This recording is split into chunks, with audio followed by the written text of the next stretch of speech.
सोचिए, साल 1799, जगह है गोरखपुर के घने जंगल। यहाँ रात के अंधेरे में इतिहास का एक ऐसा पन्ना लिखा जा रहा था जो आज भी हैरान कर देता है।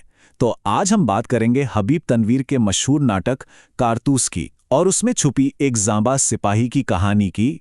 एक सवाल, आखिर कौन था वो शख्स जिससे एक पूरा साम्राज्य, पूरी ब्रिटिश हुकूमत खौफ खाती थी?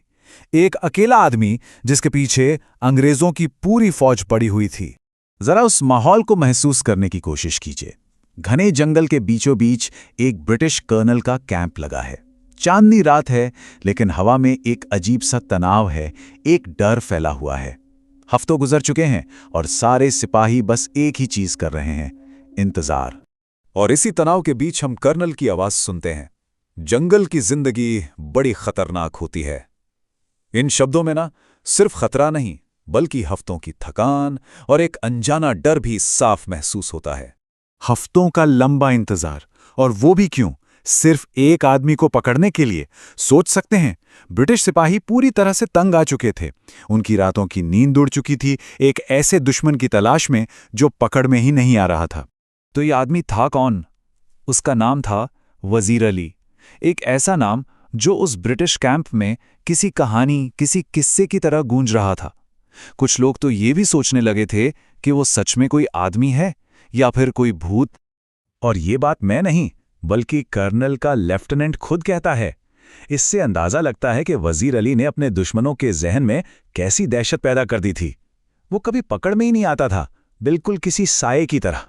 वैसे ये जो पूरी दमदार कहानी है, इसे लिखा है हमारे देश के बहुत ही मशहूर नाटककार हबीब तनवीर ने।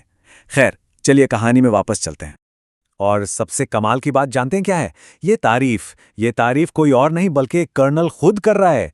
अपने सबसे बड़े दुश्मन की बहादुरी को वो रॉबिन हुड से कंपेयर कर रहा है। इससे पता चलता है कि वजीर अली का सिर्फ खौफ ही नहीं था, बल्कि उसका रुतबा भी बहुत बड़ा था। लेकिन सवाल यह है कि वजीर अली अंग्रेजों का इतना बड़ा दुश्मन बना कैसे? इस कहानी की जड़ें ना अवध के तख्त से जुड़ी सियासत और धोखे में हैं। तो इसके लिए हमें थोड़ा पीछे जाना होगा। तो सीन ये था कि अवध के नवाब आसिफुद्दौला, उनकी कोई औलाद नहीं थी। फिर वजीर अली पैदा हुआ, लेकिन इससे नवाब के भाई सादत अली को अपना तख्त खतरे में लगने लगा। और बस अंग्रेजों को तो इसी फूट का इंतजार था। उन्होंने फौरन सादत अली का साथ देना शुरू कर दिया ताकि अवध पर उनका कंट्रोल बना रहे। अब यहां बिल्कुल साफ हो जाता है कि अंग्रेजों ने सादत अली को ही क्यों चुना। एक तरफ था वजीर अली, जो कट्टर अंग्रेज विरोधी था और जिसने सिर्फ 5 महीनों में अवध से उनका असर लगभग खत्म कर दिया था। और दूसरी तरफ था सादत अली, जो तख्त पाने के लिए अपनी आधी सल्तनत और 10 लाख रुपए तक देने को तैयार था। तो वजीर अली को तख्त से हटा दिया गया, लेकिन क्या वो चुप बैठा? बिल्कुल नहीं। उसके दिल में तो बगावत की आग जल रही थी और उसने एक बहुत ही बड़ा प्लान बना लिया था। उसका प्लान काफी एम्बिशियस था।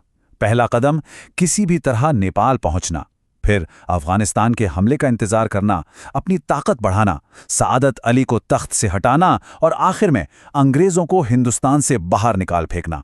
यह सिर्फ एक भगोड़े का गुस्सा नहीं था, ये एक पूरी स्ट्रैटेजी थी।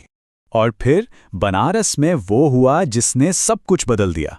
जब कंपनी के वकील ने वजीर अली की बात सुनने की बजाय उसकी बेइज्जती कर दी, तो वजीर अली ने बिना सोचे समझे खंजर से उसका काम तमाम कर दिया। बस उसी एक पल में वजीर अली एक पॉलिटिकल दुश्मन से एक वांटेड फ्यूजिटिव बन गया। तो चलिए, ये था फ्लैशबैक। अब वापस आते हैं जंगल के उसी कैंप में जहां रात का सन्नाटा और तनाव का माहौल है। और तभी कुछ ऐसा होता है जिसकी किसी ने कल्पना भी नहीं की थी।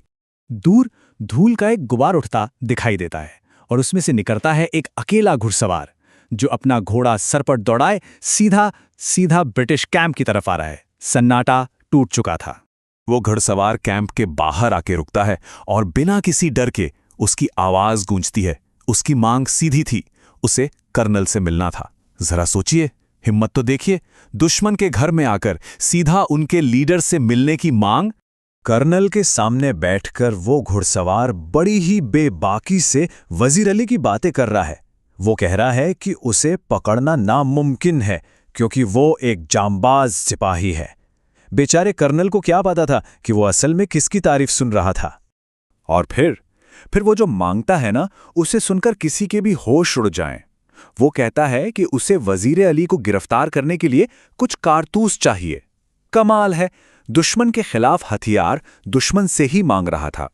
और अब आता है कहानी का सबसे बड़ा ट्विस्ट, वो पल जो उस कर्नल के होश उड़ाने वाला था। कर्नल उससे उसका नाम पूछता है। वो घुड़सवार मुस्कुराता है और शांति से जवाब देता है, वजीर अली। जिस भूत को वो हफ्तों से पूरे जंगल में ढूंढ रहे थे, वो खुद उनके सामने खड़ा था। कर्नल एकदम सन्नाटे में एक शब्द नहीं बोल पाया, और वजीर अली वो उसे शुक्रिया कहता है कि कारतूस देकर उसने उसकी जान बख्श दी, और आराम से घोड़े पर बैठकर चला जाता है। और कर्नल बस उसे जाते हुए देखता रह जाता है। जब लेफ्टिनेंट अंदर आकर पूछता है कि वो कौन था, तो कर्नल के मुंह से गुस्सा या नफरत नहीं, बल्कि सिर्फ कुछ शब्द निकलते हैं। एक जांबाज सिपाही। उसने अपने दुश्मन की बहादुरी को मान लिया था, जिसने उसकी आंखों में आंखें डालकर उसे मात दे दी थी। तो वजीर अली की ये कहानी ये हमें सोचने पर मजबूर करती है ना, कि इतिहास के पन्नों में ऐसे और कितने जांबाज रहे होंगे जिन्हें उनके दुश्मनों ने भूत का नाम दिया, लेकिन असल में वो अकेले ही एक पूरे साम्राज्य को चुनौती देकर एक लेजेंड बन गए।